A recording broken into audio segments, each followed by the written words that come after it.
Histórias de Brasília e Minha Brasília. 2 projetos irmãos feitos por irmãos.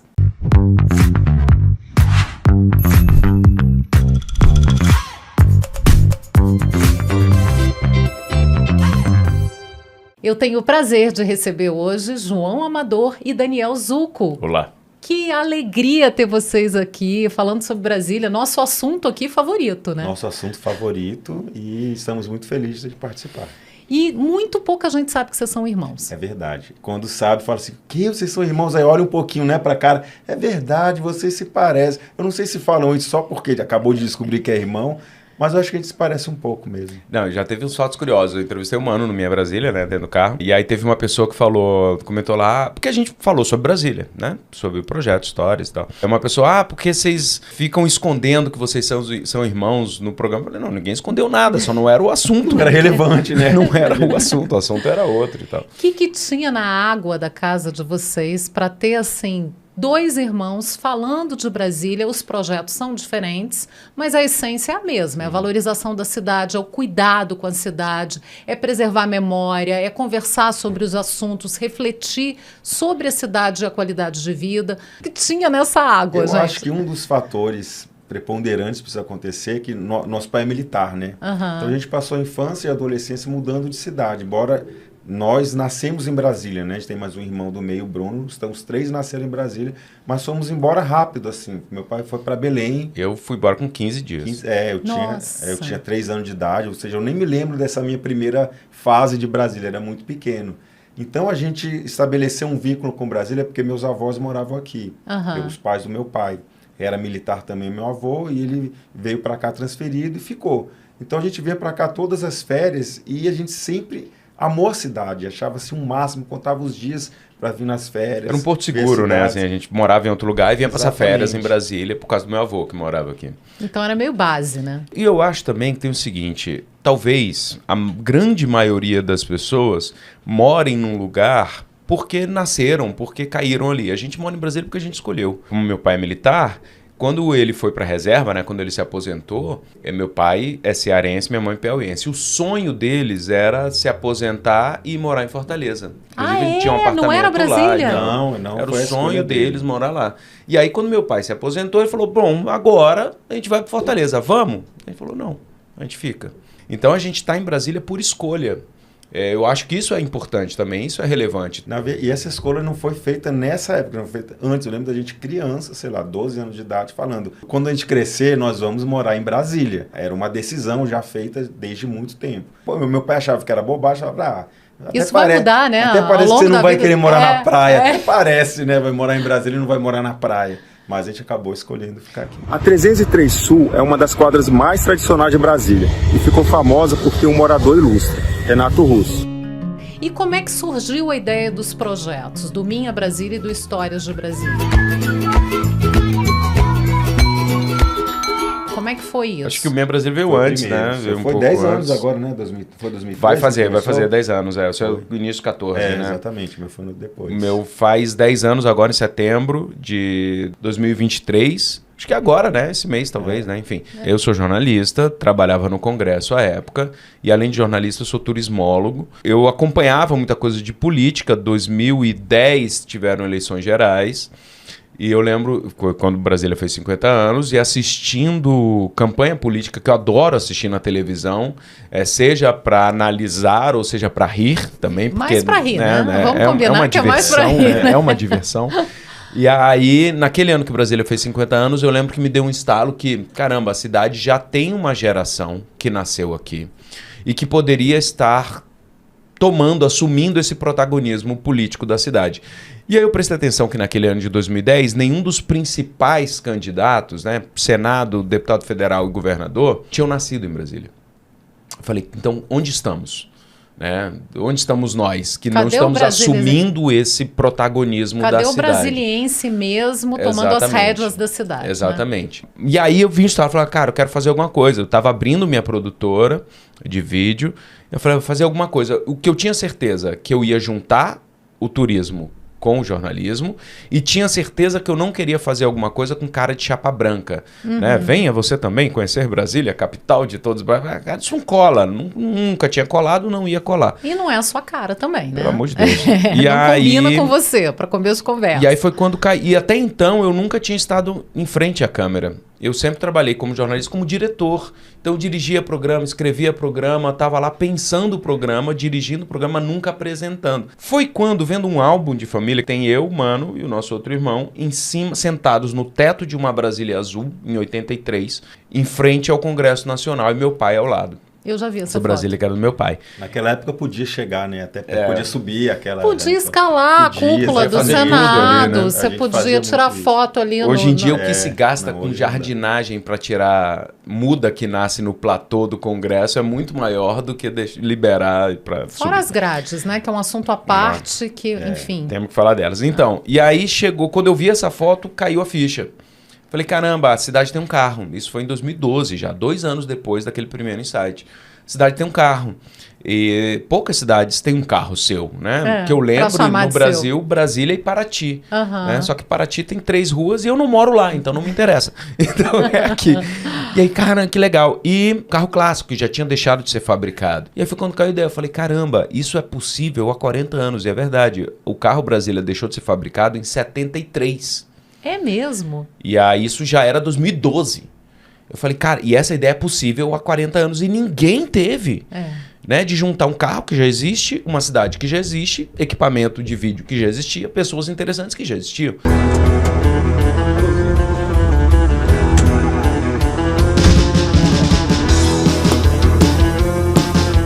E aí foi quando juntou tudo isso, eu falei, cara, é isso. E aí eu vou entrevistar pessoas dentro de uma Brasília, rodando por Brasília. E aí o projeto foi crescendo. A gente, além das entrevistas, passou a fazer série, passou a fazer foto, livro, charge e outras coisas com essa cara de defesa de Brasília, e que não era o objetivo. Né? Isso foi meio que um pedido, uma exigência, sei lá, do seguidor.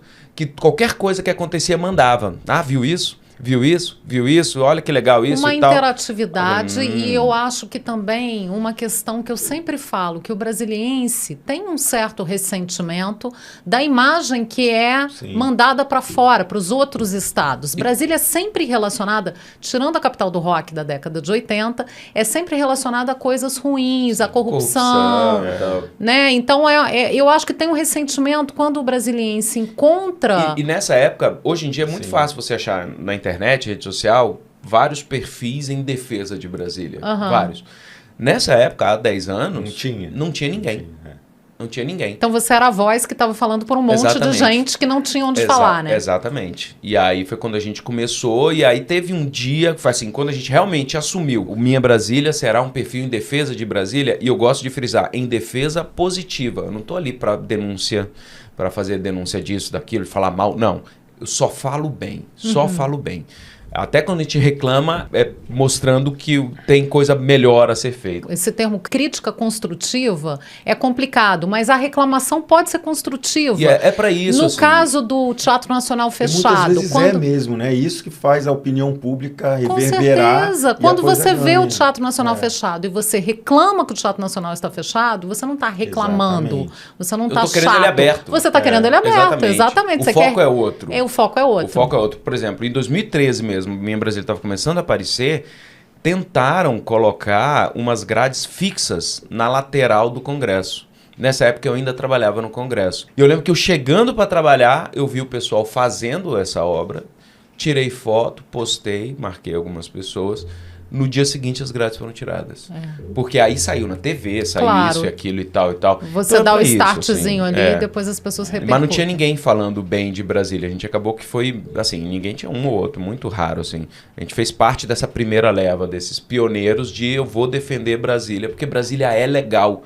Brasília é muito legal, sim. E Brasília é muito legal. Quando a gente começa a contar as coisas, tem gente que mora aqui, que nasceu aqui, que, nossa, não sabia, não conhecia esse lugar e tal. Eu não conhecia essa história. Exatamente. E aí a gente entra no Histórias de Brasília, não conhecia essa história. Como é que surgiu a ideia de resgatar essa memória que às vezes vai se perdendo e as pessoas não sabem? Eu comecei um pouco depois, 2014, mas não teve nada a ver com Minha Brasília. O objetivo não foi nem ser parecido, porque realmente não era. Na verdade, o embrião veio, acho que um ano antes. estava de férias em Nova York e estava no metrô ali, então aí eu vi aquelas propagandas que tem no metrô. Sei. De um projeto que alguém estava fazendo lá, de resgatar a memória de Nova York por meio de histórias e fotos. Era um e-mail, assim, mande por e-mail, tá? E-mail como é velho, né? Era um e-mail. E eles estavam fazendo um site. Era um site. Mande para esse site as suas fotos antigas, histórias da sua família, que a gente quer remontar a história de Nova York. Aí eu vi aquilo e achei, cara, que legal isso. Podia ter alguma coisa assim em Brasília, né? Só que era um site. Naquela época, eu não sabia fazer um site, era muito caro você. Hoje em dia é fácil, né? Você vai ali no WordPress e faz o seu site. Inteligência artificial, não é nem mais o WordPress. Exatamente. Mas ali, 10 anos atrás, fazer um site era uma coisa custosa. Aí o cara, que legal, isso ficou na minha cabeça. Aí eu vi logo depois, no Facebook, que era a grande rede da época, um perfil chamado São Paulo Antiga. Que ele fazia exatamente isso. Ele resgatava a memória de São Paulo, né? Histórias, fotos, e era feito por um historiador. Aí eu falei assim, caramba, eu vou pegar aquela ideia lá que eu vi lá o cara de Nova York fazendo, vou fazer no Facebook. Tinha um arquivo no Word, que eu guardava histórias interessantes ali. Quem foi o Nilson Nelson, como surgiu a piscina de ondas.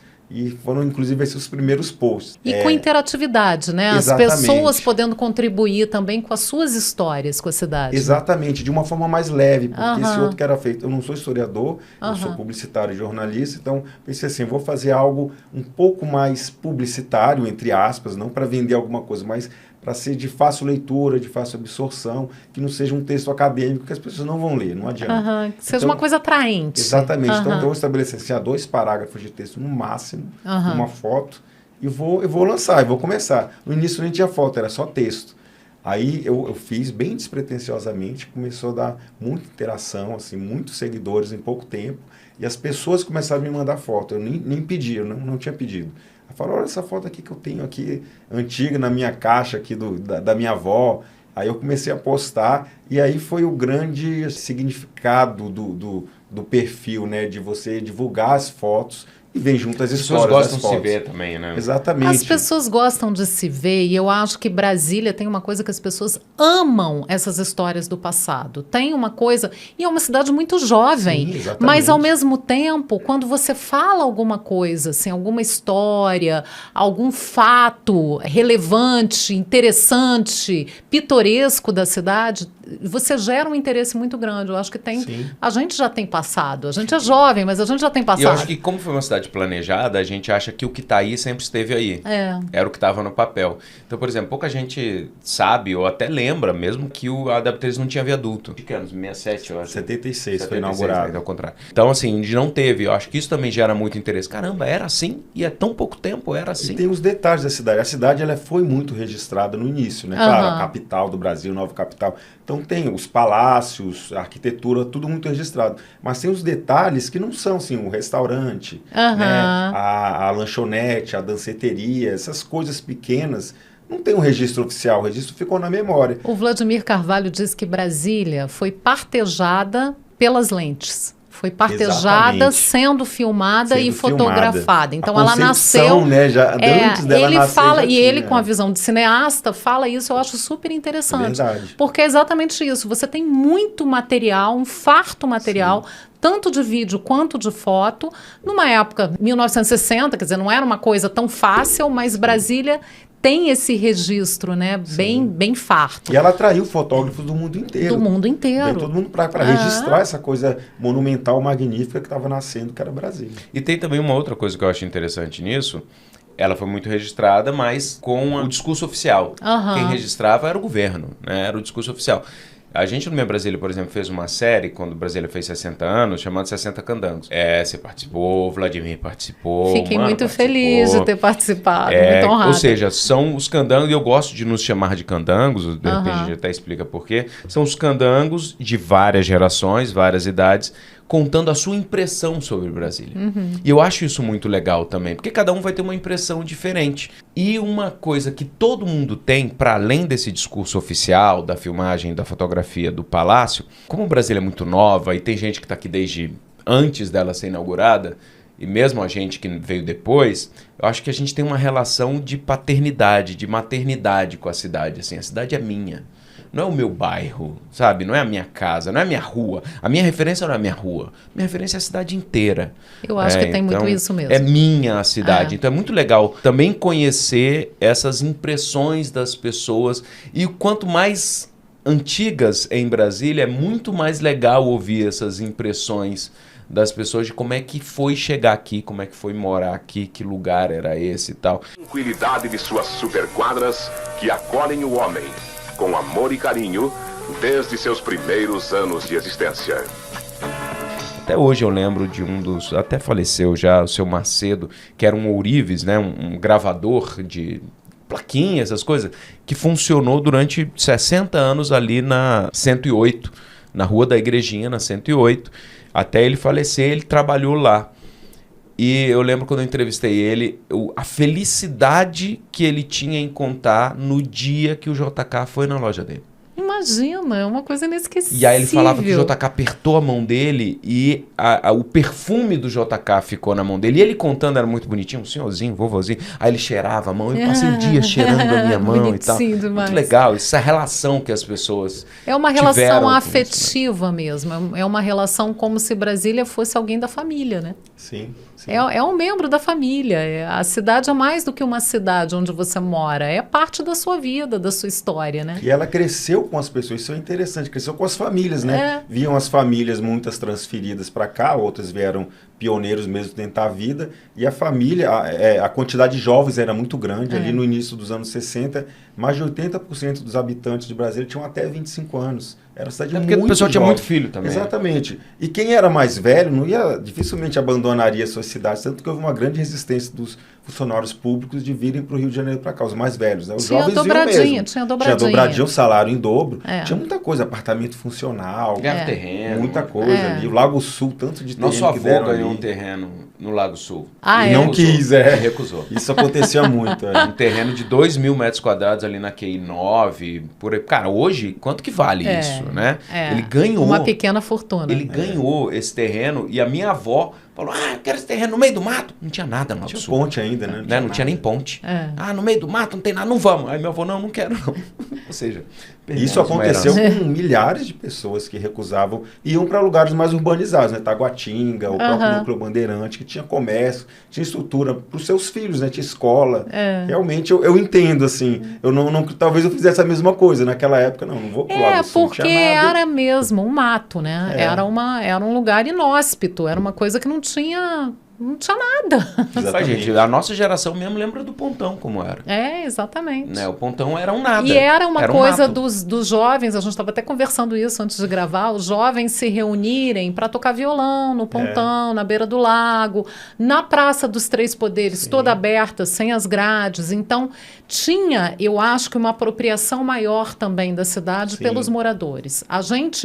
Eu acho que até hoje as pessoas se sentem donas da cidade, como você falou. Mas acho que naquela época tinha uma apropriação real mesmo.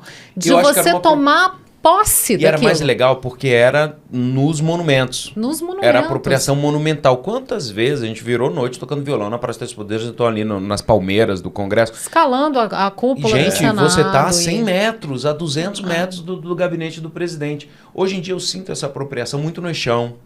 Né? Nas ruas que fecham, na W3 quando fecha. Que beleza, eu vou tomar conta da cidade na Praça do Cruzeiro. Cara, mas não é só isso. Nós de Brasília estamos fazendo o que quem é de fora faz há muito tempo, que é rejeitar da rodoviária para baixo. Como se aquilo ali não fosse parte da cidade, fosse realmente uma ilha separada em que ninguém tem acesso e não pode. E as grades pioram muito essa sensação. Porque de que eu não posso. Exatamente, aquilo não me pertence. Mas é essa coisa da gente escorregar de papelão ali no gramado do Congresso. Quem da nossa geração não fez isso? Exatamente. Quem da nossa geração não foi ali para cima, ver a lua, ficar batendo papo com os amigos? Essa coisa também muito da reunião, eu acho que hoje a coisa está muito mais nos celulares, nos smartphones, nas vidas mais individualizadas, assim. Não tem mais tanto encontro, né? A gente vê isso no Eixão, que tem o encontro, no Sesc mais W3, quando eles fecham ali a W3 também, fazem evento e tal, a gente vê o encontro, mas não é mais uma coisa tão Então, a cidade era toda minha. A cidade era Exatamente. toda A cidade isso. era toda minha. Exatamente. Agora não é mais toda minha. E eu lembro quantas vezes a gente ia a pé para a UNB. Então você ia conhecendo a cidade. Hoje em dia ninguém anda tão a pé em Brasília. E também a gente acaba que eu acho que isso faz com que as pessoas percam esse sentimento de liberdade de Brasília. Uma vez conversando com o Siri, Adriano Siri, um dos melhores do mundo, e ele falou, e ele é arquiteto, né, além de ator, e ele disse uma coisa que eu adoro, que é Brasília é um dos poucos lugares que você dá para atravessar em linha reta. Porque eu passo por embaixo do bloco, passo no gramado, atravesso a rua. Em linha reta, eu atravesso a cidade inteira. Esse é o grande barato dos pilotis. E eu acho que essa é a grande essência da liberdade. E linha reta não na via. Linha reta, assim, cruzando os prédios. Literalmente. Não preciso dar a volta num prédio. No quarteirão, né? Não precisa dar a volta no quarteirão. A ideia do Lúcio Costa é isso mesmo. A própria essa apropriação da cidade pelos moradores e dos monumentos também. Era a ideia dele, do Niemeyer, deixar tudo aberto, justamente isso. Para a pessoa ir lá e ficar perto, subir na estátua ali da Justiça. Todo mundo também tinha uma foto ali. No colo, Subindo na rampa do palácio. Também era permitido, as pessoas tiravam foto. Então foi a ideia dele, assim, tirar esse estigma de que o poder não é meu, isso não me pertence. A Praça é do Povo, né? Exatamente, literalmente a Praça do Povo. Então era a ideia deles. Acho que hoje em dia, se estivessem vivos, iam estar bem tristes com o que está acontecendo. Com certeza. E vai totalmente contra o que eles imaginaram que deveria ser Brasília. Tem muita coisa que a gente vê e que quem é brasiliense, quem está de olhos abertos, se incomoda, não tem como, né? A gente fala das grades na esplanada, do fechamento de alguns pilotis, quando você vê o fechamento, você impediu o pedestre... Mesmo com cerca viva, não pode, você impediu o pedestre de fazer o caminho que ele escolher. Ele tem o direito de escolher. O chão não é do prédio, o chão é de todo mundo, né? É público, o térreo é público sob responsabilidade do condomínio, mas ele é público, sob manutenção do condomínio, né? Então os puxadinhos na comercial. Hoje em dia é raro você ver uma comercial que mantém os corredores entre os blocos. Todos ali foram ocupados por mesas e assim, com mesa, porque tá cheio, então vou botar uma mesa aqui. Eu até entendo, eu acho legal isso. Cidades normais, quando o bar enche, a mesa vai pra rua. E tudo bem, eu acho. Só que ali não, as pessoas colocam grade, como se fosse uma área do restaurante. O projeto já está ali, o projeto já inclui a invasão. Já inclui, isso aqui é meu. Não, e fecha. E coberto. Exatamente. Põe a cobertura, fechar que eu acho complicadíssimo. Você impedir que o pedestre, o ciclista... Não, e acha ruim. Se eu quiser parar ali e ficar ali jogando dama com alguém, eu posso, porque teoricamente é público. Mas é que nem os síndicos que proíbem as crianças de brincar embaixo do bloco. De andar de bicicleta embaixo do bloco. Gente, embaixo do bloco é a marca registrada de Brasília. É a marca registrada da infância de quem passou, quem cresceu no plano piloto. Sempre vão ter aquelas desculpas da segurança e tal. Não, cara. Quanto mais ocupado... Exatamente. Mais seguro. A cidade será ocupada. Se você não ocupar, alguém vai. Tá perigoso porque é vazio ou tá vazio porque é perigoso? Gente, tá perigoso porque tá vazio. Porque se tivesse cheio de gente ocupando, descendo, fazendo aquilo acontecer, não ia ter ali esses riscos que a gente corre porque tá ocupado. Normalmente, quem tá disposto a fazer a coisa errada, faz isso na sombra. Com certeza. Nunca faz isso na luz. Em cada superquadra, as crianças encontram um sadio entrosamento comunitário. Se eu for parar para pensar nessa conceito de que tá vazio, não deixa meu filho brincar embaixo do bloco porque é perigoso, gente, vamos pensar mais uma vez no Eixão. Qual a mancha criminal do Eixão no domingo? Se não é nula, é quase nula. Pois é. E por quê? Porque tem gente. E tá todo mundo olhando. Gente. E tá todo mundo olhando, né? Quando tá vazio... Tem um lugar social. Criminoso quer alguma você tem um coisa controle ali, social ali, né? Tem as pessoas tomando conta um do outro, literalmente. Se o cara bate uma carteira... Tem centenas de pessoas ali. Para olhar e para ir atrás. Então só é perigoso porque você deixou de ocupar. Eu concordo. Volte a ocupar que volta a ser calmo, volta a ser tranquilo. E é um trabalho que vocês estão fazendo, de certa forma, com os projetos. O Minha Brasília e o Histórias de Brasília. Que é mostrar essa cidade e mostrar que a cidade é nossa e que a gente tem que tomar conta dela. Tomar conta em todos os aspectos. Cuidando e ocupando, né? E levantar polêmicas, questões também. Eu lembro uma vez que, pouco tempo atrás, que eu fiz um post que foi muito, repercutiu bastante, que foi sobre os tijolinhos. Quando tiraram os últimos tijolinhos da tesourinha ali, da 5, né? Nossa, que tristeza que eu fiquei com aquilo. E ninguém assim, e eles estão fazendo isso desde 2020, essas reformas estavam acontecendo. Ninguém se levanta com e ninguém não estava nem aí, né? Quando foi o último, acho que deu aquele sentimento, olha, agora acabou, não tem mais. E até tentaram ir com o IFAM e tal, mas infelizmente não deu. Embora eu acho que poderia ter pelo menos um, né? Dá 8 ali, talvez. Eu não perdi completamente a esperança, não. Eu acho que a gente pode recuperar esses tijolinhos. Eu compartilhei esse seu post na minha rede social. Eu espero que os nossos próximos líderes devolvam os tijolos. Né, pra falar, ó, assim era originalmente, assim. E é tão mais bonito, tão mais aconchegante você passar e ter aquele tijolinho ao invés de você ter o cinza. Porque pensa o seguinte, imagina que esse estúdio que a gente tá, tem as luzes atrás da gente, teve todo um cuidado para saber a cor dessa parede, que revestimento botar, tipo madeira. Está decorado no lugar. Agora imagina fazer um mesmo podcast com as paredes completamente brancas, sem essa iluminação, sem essa profundidade que dá. É isso. Você está tirando o quadro da cidade, a decoração das paredes da cidade. E Brasília tem essa possibilidade. E a personalidade, que eu acho mais grave. Você está tirando a personalidade de Brasília. Eu acho que tem coisas que a gente precisa adequar aos novos tempos. Acho que a cidade não deve ficar engessada, mas eu acho que tem premissas que a gente não pode abrir mão. Sim. E os pilotis são uma dessas premissas. Eu acho que assim, mudança sem perder a essência. Exatamente. O negócio é que assino embaixo. Mudar, temos que mudar. Não, peraí. Primeiro, nem toda mudança é pro bem. Tem mudança que é pior. Né? Já começa aí. E acho que tem algumas coisas que é essências. Isso aqui é Brasília. Gente, e o mais legal, a nossa essência está escrita, tem um documento. Vai lá. Né? A gente tem os nossos 4 cavaleiros de Brasília, né? Lúcio Costa, JK, Niemeyer e Israel Pinheiro. Cara, eles fizeram isso aqui. Imagina fazer um troço desse tamanho, com essa força, com essa criatividade, com essa inovação, com essa beleza, há 60 anos, cara, que você Por isso que é patrimônio mundial, né? Não é à toa, E aí você tá... E tá tudo registrado, tudo escrito. Cara, não quer perder as nossas placas. A gente tá falando delas antes de começar o programa.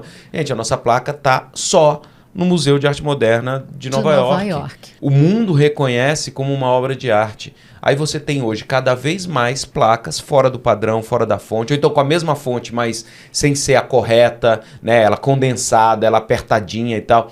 Eu sou designer, eu vejo de longe isso. E tem algo pior ainda que tem acontecido muito, vocês já devem ter visto. Empresas, lojas reproduzindo a placa do mesmo com o nome dela e colocando ali. E colocando ali. Aí você passa no setor de Clube Sul, então você passa ali, em todo lugar tem, indicando, né? Fulano, lugar tal. Academia, tal. restaurante, uma grande bagunça. Aí você pede a referência. O que é placa oficial da cidade e o que é placa da empresa. E não tem um olhar de fiscalização, de cuidado, né? Isso aqui é mais angustiante. Acaba acontecendo quando a gente... Aí eu acho se não tem um olhar ou se é de propósito. Não, acho que não é de propósito, acho que só não se importa. Essa é outra discussão que a gente vai gastar mais um podcast para fazer. Eu quero saber, a gente está chegando no final, eu queria saber, antes da gente encerrar, quais os projetos futuros, que a gente está aqui com os livros Histórias de Brasília, Minha Brasília, e o que vocês estão pensando para frente? Cara, Minha Brasília, a gente tem uma série, que é uma série de sucesso, que é o Entre Asas e Eixos, já foram 5 temporadas no ar, cada um com mais de 1 milhão de visualizações e com parceiros, é muito legal, a gente vai continuar fazendo essas séries. O livro deve sair um 3º livro, né? Tem os 2 cenas candangas, que são charges e tal. Mas uma coisa que eu tenho feito muito são miniaturas de Brasília, impressas em 3D, dos monumentos, porque... eu percebi que também não tinha... Eu sempre estou nessa de buscar o que ninguém fez. Para mim é uma preocupação constante. O que ainda não foi feito. Eu nunca vou no esquema paleta mexicana. Tá todo mundo fazendo, tá dando certo, então eu vou fazer também. Não, eu não gosto disso. Tá todo mundo fazendo, tá dando certo, então o que é que ninguém tá fazendo que pode dar certo? Aí eu vou pelo outro caminho. Essas miniaturas, o que é que eu percebi? Quando você tem uma lembrança, alguma coisa de Brasília, normalmente são bonitas, são artísticas, mas... elas não são exatamente iguais ao monumento. Não é uma reprodução fiel. E fiel assim, na proporção correta. Eu pego a planta dos monumentos para poder fazer o projeto e tal. Então eu tenho feito, cara, e tem dado muito certo, assim. Tanto para empresas, né, corporações que pedem para presentear os seus funcionários ou parceiros, e também para venda direta. Então eu gosto muito dessa ideia de você levar um pedaço de Brasília para cá. Você tem um pouquinho de Brasília agora na sua casa, seu monumento preferido e tal. Então eu tenho feito muito isso, além das séries, além dos livros, e previsto aí a volta das entrevistas dentro da Brasília também. Instagram, Facebook e YouTube. Isso. @Minha Brasília. @Minha Brasília no Instagram, YouTube, Facebook, /MinhaBSB. Porque tem uma coisa, também deixa eu aproveitar e fazer uma reclamação aqui. Eu não entendo, porque esse cara não ganha dinheiro de mim. Eu não entendo a mesma coisa. Eu fui lá no TikTok, fui fazer meu TikTok e já tinha alguém, @ Minha Brasília. Aí eu entrei, não tinha uma publicação, não seguia ninguém, não era seguido por ninguém. Ou seja, o pessoal registra para ver se você vai lá e paga. Eu te dou 1.000 conto para você me dar... Cara, esse cara não pega dinheiro meu. Porque eu fiz o @ Minha Brasília oficial. TikTok tem um oficial no final e agora tem esse novo Thread, Fred, sei lá, que também é Minha Brasília. O Thread do Insta. A gente já pega o mesmo domínio, mesmo @ do Instagram. É mais fácil. Fica mais fácil. Esses fakes pegarem, né? João, queria saber como é que estão os seus projetos futuros também. O que você está pensando aí para frente? Pois é, mais um livro, né? Já está no História de Brasília 5, o 6 espero sair esse ano, início do ano que vem. E você chegou a fazer um com o Nicolas Ber. Nicolas Ber, o 5, o 6 provavelmente com ele também. A gente fez uma parceria bem boa, a gente deu muito bem. Então tem muita coisa ainda que dá para contar sobre Brasília, então provavelmente o 6 sai em breve também. Outro projeto também que está no forno é uma série de programas lá na TV Câmara Legislativa, que a gente está fazendo, terminando, sobre as histórias, né? Então são várias histórias da cidade, bem contadas de forma rápida, de forma curta, mas está bem legal, a gente está gravando. Em breve deve sair também, eu vou divulgar em todas as redes. Ah, que bom. Então dá os endereços. No Instagram, Histórias de BSB, no Facebook também Histórias de BSB, YouTube Histórias de Brasília, escrito Brasília mesmo, no TikTok Histórias de Brasília. Maravilha. Eu queria então encerrar essa conversa perguntando o que é a Brasília para vocês. É uma pergunta difícil essa. É uma pergunta difícil. Olha, Brasília eu acho que é um estilo de vida. Porque não dá para definir como uma coisa só. Só quem mora ou já morou aqui, ou já viveu um tempo, entende o que é Brasília mesmo, assim, qual o estilo de Brasília. A gente falou aqui, né, brincar debaixo do bloco, atravessar a cidade a pé, aproveitar o eixão aos domingos. É um estilo de vida mesmo, você se apaixonar todo dia pela cidade, pela arquitetura, admirar os nossos criadores, né, tudo que eles fizeram, valorizar esse trabalho e a gente valorizar a cidade mesmo e lutar por ela, nem que seja o detalhe. É o detalhe ali do azulejo, do tijolinho, da tesourinha. São os detalhes que fazem a cidade e a gente conseguir entender isso. Então, é esse estilo que eu acho que forma Brasília e o brasiliense, né? Que somos nós, nascidos ou não aqui em Brasília. Isso que o Mano falou, inclusive, é o subtítulo do primeiro livro, que é Guia Ilustrado do Quadrados Way of Life. Que é o nosso modo de vida de Brasília. Bem, para mim, Brasília, eu vou parafrasear o Dado Villa-Lobos, da Legião Urbana, quando eu entrevistei ele no Minha Brasília, quem quiser tá lá no YouTube, e ele falou uma coisa que eu acho muito interessante. O Dado é filho de diplomata. E eu perguntei isso para ele, eu falei, qual é a sua relação com Brasília? Ele falou, cara, Brasília é minha referência. Porque filho de diplomata não tem referência. E eu faço esse paralelo com filho de militar. A gente passou a infância e a adolescência, o início da vida adulta, rodando o Brasil. Né? A cada 2 anos a gente morava numa cidade diferente. Então acaba que a gente não tem exatamente uma referência de lugar. Eu cresci nessa rua. Não, eu cresci em 15 ruas diferentes dos lugares que eu morei. Mas acaba que Brasília conseguiu ser a nossa referência, mesmo mudando a cada 2 anos. Para mim é isso, Brasília é meu lar, assim, é minha referência. Qual é o seu lugar? É Brasília, esse é o meu lugar. Mesmo que eu não tenha passado todos esses momentos da primeira fase da vida aqui, mas continua sendo o meu lugar, é o lugar que vai ser sempre o meu refúgio, não à toa que eu tenho gravado, tenho tatuado no corpo inteiro. A gente aqui somos nós 3 candangos apaixonadíssimos por Brasília. Então foi uma conversa para falar muito dessa cidade, sem fechar os olhos para os problemas, mas mostrando o quanto ela é linda, o quanto ela é importante, o quanto ela é nossa, o quanto ela tem histórias. Eu agradeço demais a presença de vocês aqui. E o Sesc Cultura ao Quadrado volta na próxima semana. A gente se vê.